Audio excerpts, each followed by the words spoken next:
Assalamualaikum warahmatullahi wabarakatuh. Kami dari kelompok 5 ingin memperkenalkan diri. Saya sendiri Azhar Majid, sebelah kanan saya, sebelah kiri saya, Fiana Didawardani. Di sini kami ingin menjelaskan tentang teori sosial kognitif. Silahkan diperhatikan.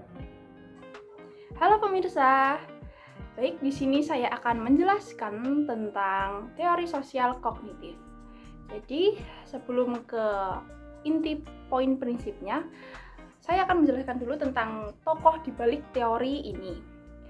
Jadi, teori sosial kognitif dicetuskan oleh seorang psikolog kelahiran Kanada, yaitu Albert Bandura, yang lahir pada 4 Desember 1925. Albert Bandura berpandangan bahwa perilaku manusia sebagai bentuk respons terhadap stimulus dapat diprediksi dan dimodifikasi.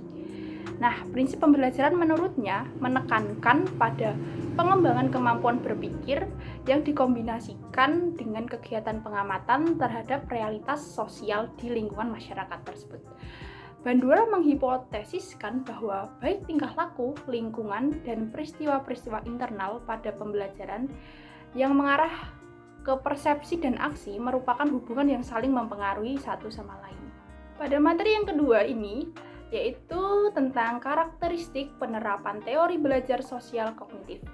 Jadi, terdapat beberapa karakteristik dalam penerapan teori belajar sosial kognitif. Di antaranya ada 7. Yang pertama, mementingkan pengaruh lingkungan. Yang kedua, mementingkan bagian-bagian. Yang ketiga, mementingkan peranan reaksi. Yang keempat, mengutamakan mekanisme terbentuknya hasil belajar melalui prosedur stimulus respon. Yang selanjutnya, yang kelima adalah mementingkan peranan kemampuan yang sudah terbentuk sebelumnya. Yang keenam, mementingkan pembentukan kebiasaan melalui latihan dan pengulangan. Dan yang terakhir, yang ketujuh adalah hasil belajar yang dicapai adalah munculnya perilaku yang diinginkan. Pada intinya, prinsip teori sosial kognitif, yaitu dalam teori sosial kognitif ini, hal yang ditonjolkan ialah gagasan yang sebagian besar pembelajaran manusia terjadi dalam sebuah lingkungan sosial itu. Nah, melalui pengamatan terhadap orang lain, manusia akan memperoleh pengetahuan, aturan-aturan, keterampilan-keterampilan, strategi, keyakinan, dan juga sikap. Lalu, prinsip pembelajaran dalam teori ini menekankan pada pengembangan kemampuan berpikir yang mengkombinasikan kegiatan pengamatan terhadap realitas sosial. Di sini individu dapat memiliki suatu bentuk pemikiran, perilaku, atau bahkan kepribadian tertentu sebagai bentuk akumulasi hasil pengamatan terhadap orang lain sebagai role modelnya. Baik, untuk selanjutnya adalah proses tahapan teori sosial kognitif itu. Ada 4 proses dalam teori sosial kognitif. Yang pertama adalah perhatian atau attention. Seseorang melakukan pengamatan yang selektif dengan melakukan pertimbangan pada aksesibilitas, relevansi, kompleksitas, dan nilai fungsional dari perilaku yang diamati. Nah, berdasarkan hal tersebut, proses pengamatan ini dipengaruhi oleh atribut pribadi si pengamat seperti tingkat kemampuan kognitif, preferensi nilai, dan prasangka. Untuk yang selanjutnya adalah proses retensi atau retention. Setelah melakukan pengamatan yang pertama tadi, proses selanjutnya yang harus dilakukan ialah analisis terkait konsekuensi yang dapat ditimbulkan setelahnya.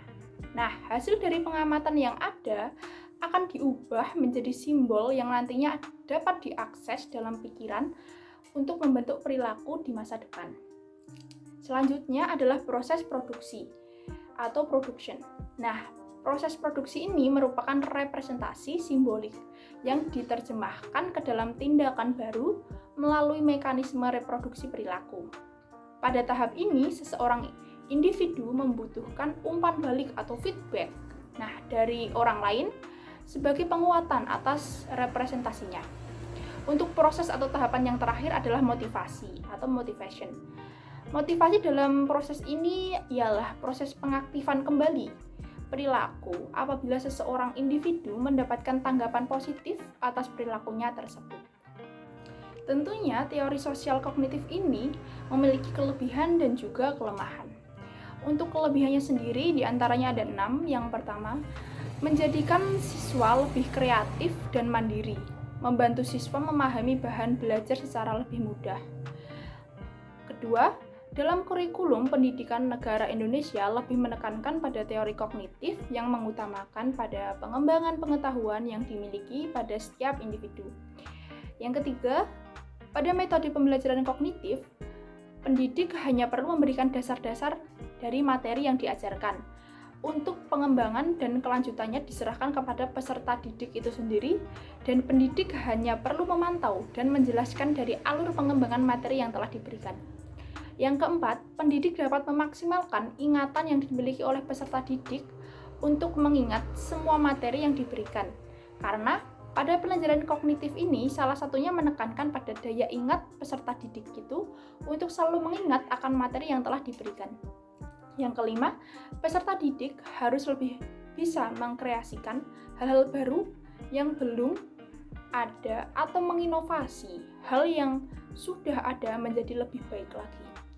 Lalu yang terakhir adalah metode kognitif ini mudah untuk diterapkan dan juga telah banyak diterapkan pada pendidikan di Indonesia dalam segala tingkatan. Untuk selanjutnya ini adalah kelemahan dari teori sosial kognitif. Seperti dengan kelebihannya yang telah dijelaskan tadi, yakni ada 6. Yang pertama, teori ini tidak menyeluruh untuk semua tingkat pendidikan.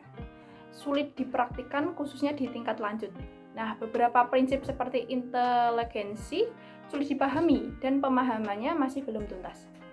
Lalu untuk yang kedua, teori kognitif ini lebih menekankan pada kemampuan ingatan peserta didik, dan kemampuan ingatan masing-masing peserta didik itu berbeda. Sehingga kelemahan yang terjadi di sini adalah selalu menganggap semua peserta didik itu mempunyai kemampuan yang sama.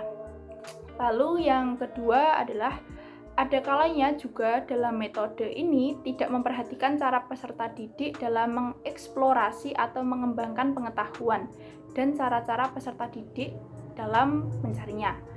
Karena pada dasarnya masing-masing peserta didik memiliki cara yang berbeda-beda. Lalu yang keempat adalah apabila dalam pengajaran hanya menggunakan metode kognitif, maka dipastikan bahwa peserta didik tidak akan mengerti sepenuhnya materi yang diberikan.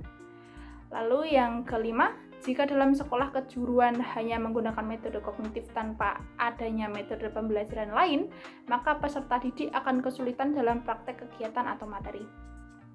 Dan yang terakhir adalah dalam menerapkan metode pembelajaran kognitif, perlu diperhatikan kemampuan peserta didik untuk mengembangkan suatu materi yang telah diterimanya. Baik, untuk yang terakhir adalah model-model pembelajaran yang menggunakan teori sosial kognitif. Nah, ini diantaranya ada 4 model pembelajaran yang mengacu pada teori sosial kognitif ini. Yang pertama ada model pembelajaran problem based learning atau PBL. Problem based learning atau PBL merupakan pembelajaran berbasis masalah. Nah, model ini merupakan model pembelajaran yang mengenalkan peserta didik pada suatu kasus yang memiliki keterkaitan dengan materi yang dibahas. Lalu yang kedua ada model pembelajaran project based learning atau PJBL. Project based learning atau PJBL ialah model pembelajaran yang berpusat pada peserta didik atau student centered, di mana peserta didik melakukan suatu investigasi yang mendalam terhadap suatu topik. Nah, model ini menuntut peserta didik untuk melakukan eksplorasi, penilaian, interpretasi, sintesis, dan informasi untuk menghasilkan berbagai bentuk hasil belajar. Lalu yang ketiga adalah model pembelajaran PAIKEM. Nah, PAIKEM sendiri memiliki singkatan yakni pengajaran aktif, inovatif, kreatif, efektif, dan menyenangkan. Model pembelajaran ini merupakan model pembelajaran kontekstual yang menggunakan pendekatan mengajar approach to teaching secara bersamaan dengan metode tertentu dan berbagai media pengajaran yang disertai dengan penataan lingkungan yang sedemikian rupa agar proses pembelajaran menjadi aktif, inovatif, kreatif, efektif, dan menyenangkan, seperti singkatan model tersebut. Lalu ada model pembelajaran discovery learning. Nah, kegiatan pembelajaran yang berstruktur yang melibatkan seluruh kemampuan peserta didik secara maksimal guna mencari, menemukan, dan menyelidiki secara sistematis, mengkritisi, melogikakan, dan menyimpulkan pengetahuan yang mereka temukan sendiri, serta perubahan pada sikap dan keterampilan sebagai wujud adanya perubahan perilaku.